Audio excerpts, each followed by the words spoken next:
ফিলিস্তিনের গাজায় 15 মাস ধরে চলা সহিংসতার পর যুদ্ধবিরতি চুক্তি রোববার 19 জানুয়ারি থেকে কার্যকর হওয়ার কথা রয়েছে।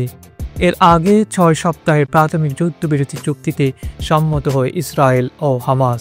যুদ্ধবিরতি আলোচনার মধ্যস্থতাকারী কাতারের প্রধানমন্ত্রী শেখ মোহাম্মদ বিন আব্দুল রহমান আল খানি বলেছেন, ইসরায়েলের পার্লামেন্টে অনুমোদন পাওয়ার পর এই চুক্তি কার্যকর হবে।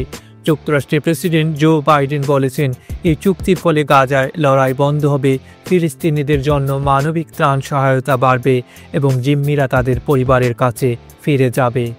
ইসরায়েলের প্রধানমন্ত্রী বেনিয়ামিন নেতানিয়াহু বলেছেন, চুক্তির অনেক বিষয় চূড়ান্ত করার আগে আরও কাজ বাকি আছে। এই চুক্তিতে জোর দেওয়ার জন্য তিনি জো বাইডেন ও যুক্তরাষ্ট্রের নির্বাচিত প্রেসিডেন্ট ডোনাল্ড ট্রাম্পকে ধন্যবাদ জানান।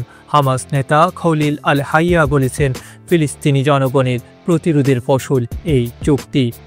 3 ধাপের এই চুক্তিতে গাজায় যুদ্ধবিরতি, সেখান থেকে ইসরায়েলি বাহিনী প্রত্যাহার এবং হামাসের হাতে বন্দী জিম্মিদের মুক্তি অন্তর্ভুক্ত। যদিও এখনও গাজায় ইসরায়েলি হামলা অব্যাহত রয়েছে। বুধবার 15 জানুয়ারি যুদ্ধবিরতি চুক্তির ঘোষণা আসার পর ইসরায়েলি বিমান হামলায় 20 জনেরও বেশি নিহত হওয়ার তথ্য জানিয়েছে হামাসের সিভিল ডিফেন্স এজেন্সি। কাতারের প্রধানমন্ত্রী ইসরায়েল ও হামাস উভয় পক্ষকে শান্ত থাকার আহ্বান জানিয়েছেন। তিনি বলেন, হামাসের হাতে আটক 33 জিম্মির মুক্তির পরিবর্তে ইসরায়েলের কারাগারে বন্দী ফিলিস্তিনিদের অনেককে ছেড়ে দেওয়া হবে।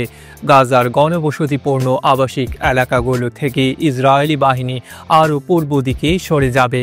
এর ফলে বাস্তুচ্যুত ফিলিস্তিনিরা তাদের বাড়িতে ফিরতে পারবেন। এছাড়াও ত্রাণ বাহিনী শত শত ট্রাক প্রতিদিন গাজায় প্রবেশের সুযোগ পাবে।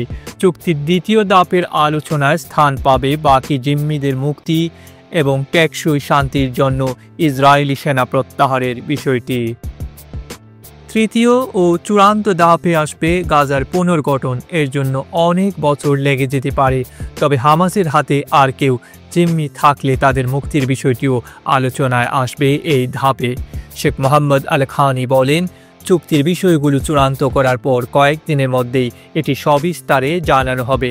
তিনি আরও জানান, কাতার, যুক্তরাষ্ট্র ও মিশর এই চুক্তি করার বিষয়ে সহায়তা করেছে এবং তারা ইসরায়েল ও হামাস যেন চুক্তির সব শর্ত মেনে চলে সেজন্য সচেষ্ট থাকবে। ডেস্ক রিপোর্ট, আধুনিক কাগজ।